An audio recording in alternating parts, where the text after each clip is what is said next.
Salut les lucioles. Gérer son temps quand on a un TDAH ou une très mauvaise attention, c'est vraiment compliqué. Et du coup, trouver des petites astuces pour gérer tout ça devient vite vital. Et dans le domaine, on trouve de tout, du plus au moins efficace. Et globalement, le moins efficace, c'est de faire des sessions de 3 heures sans s'arrêter. Ouais, vous savez le truc qu'on nous demande de faire au travail ou à l'école en permanence depuis toujours. Trop cool, non? Du coup, je vais essayer de vous proposer aujourd'hui une petite méthode assez maligne et relativement simple qui pourrait vous aider si vous ne la connaissez pas encore. Et c'est quoi cette méthode? Les Pomodoro. Et vous savez pourquoi on appelle ça la méthode Pomodoro? Parce que Pomodoro en italien, ça veut dire tomate. Et le créateur de cette méthode était italien. Du coup, forcément, méthode Pomodoro. Bon, avant tout, je tiens à faire un petit disclaimer. C'est une astuce, pas une formule magique. Je m'en sers au quotidien et ça m'aide beaucoup, mais je suis sûrement comme vous. Il y a des moments où rien ne va, la concentration n'y est pas, et je n'y arrive juste pas du tout. Et ça, peu importe les astuces, je pense qu'on aura toujours des moments comme ça. Je tiens quand même à dire qu'il y a du mieux avec cette méthode, dans mon cas, et je me dis que ça peut vous aider aussi. Être ou ne pas être concentré? Telle est la question. Ah, oui, vous êtes là. Je reviens à vous, du coup. Bon, du coup, c'est quoi le principe? C'est assez simple. On va alterner des courtes périodes de travail avec des périodes de repos encore plus courtes. En gros, la méthode, elle se présente comme ça. Bon, et avant que vous m'en parliez en commentaire, oui, j'ai pas pu m'en empêcher, j'ai rajouté ça dans le décor. C'est pas un faux raccord, c'est juste milieu de tournage difficile. On va travailler 25 minutes, puis on va chill 5 minutes. On va répéter ça 4 fois de suite, et à la 4e fois, au lieu de scroller TikTok, Instagram ou Facebook pour les vieux comme moi, on va tout simplement prendre une pause de 15 à 20 minutes pour vraiment se reposer, retourner se faire un petit café, faire une pause pipi ou je ne sais quoi. Vous savez quoi en plus? Au bout de ces 4 sessions, on aura travaillé presque 2 heures et on aura été productif.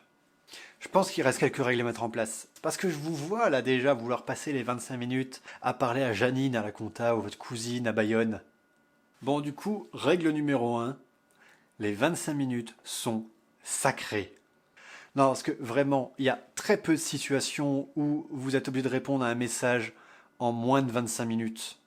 Pendant ces 25 minutes, vous posez votre téléphone loin du bureau, vous le posez, si vous ne pouvez pas le mettre loin, sur l'écran en silencieux, vous bâillonnez votre chien, vous aurez tout le temps de répondre à votre collègue ou à l'écouter déblatérer pendant votre break de 5 minutes, pendant que vous serez en train de scroller votre fil Instagram et que vous n'entendrez qu'un mot sur 5 en faisant parce qu'il y a une vidéo de chat qui est trop mignonne et qui a pris votre attention.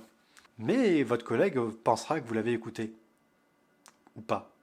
Mais bon, ça, c'est pas très grave. Règle numéro 2, les pauses. Ouais, les pauses, c'est tout aussi important que le travail, peut-être même encore un peu plus. Bon, vous n'êtes pas obligé de vous arrêter en plein milieu d'une phrase, évidemment. Mais il faut vous arrêter à la plus petite unité de travail possible. Bon, du coup, c'est quoi cette plus petite unité de travail possible?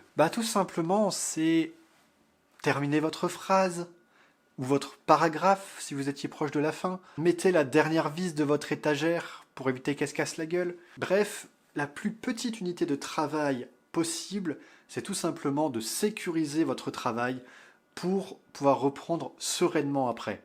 Pour que ça ne représente aucun risque, que ce soit de la perte de temps globale ou des risques physiques si c'est un métier qui en présente. C'est important de ne pas paniquer en reprenant le travail. Donc forcément, si vous étiez paniqué les 5 minutes de repos et que du coup, vous passez 25 minutes à vous en vouloir parce que c'était le bordel, et puis que les pauses, ça s'enchaîne, voilà, on connaît tous ce genre de sensation déjà, et on n'a pas envie que ça arrive. Donc voilà, on sécurise le travail, puis on prend notre pause.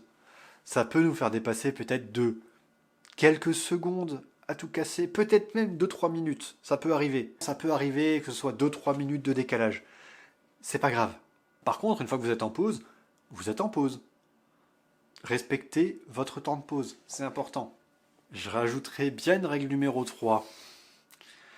Mais j'aurais dû y penser avant de partir sur une énumération dans mon script et de me rendre compte au milieu que je n'avais pas fait de listing dans ma tête. Et oui, cette hésitation est notée dans mon script, évidemment. Règle numéro 3, briefez votre entourage. C'est bête, mais on a tendance à oublier que dans notre environnement de travail, il n'y a pas que le travail, il y a aussi notre environnement. Du coup, prévenez votre manager que vous adoptez cette technique et que vous allez être réglé sur timer. Sauf si c'est un vieux con de 90 ans qui pense qu'il n'y a que les sessions de travail de 4 heures sans pause qui valent le coup. Mais lui, il faut le mettre à l'échafaud et lui jeter des tomates. Tomates? Pomodoro? Prévenez aussi vos amis et vos proches que vous n'allez répondre que par groupement de messages. Je sais que vous aurez envie de répondre tout le long, mais justement, si vous les prévenez que vous ne répondrez que tous les X temps, ils devraient un peu moins vous spammer, ou pas. Et n'hésitez pas à insister auprès de vos proches sur cette notion de groupement pour éviter qu'ils vous envoient des points d'interrogation à la chaîne parce que vous n'avez pas répondu tout de suite. J'ai une règle numéro 4 pour vous. Adaptez-vous. Il se peut que le rythme 25 minutes, 5 minutes ne vous convienne pas. Moi, par exemple, il me frustre assez rapidement. Du coup, j'ai mis en place des adaptations. Par exemple, dans les bons moments, il peut m'arriver de faire plutôt des sessions d'1 heure avec 10 à 15 minutes de pause, ce qui me permet d'écourter un peu mes journées, évidemment. Il faut être conciliant avec vous-même.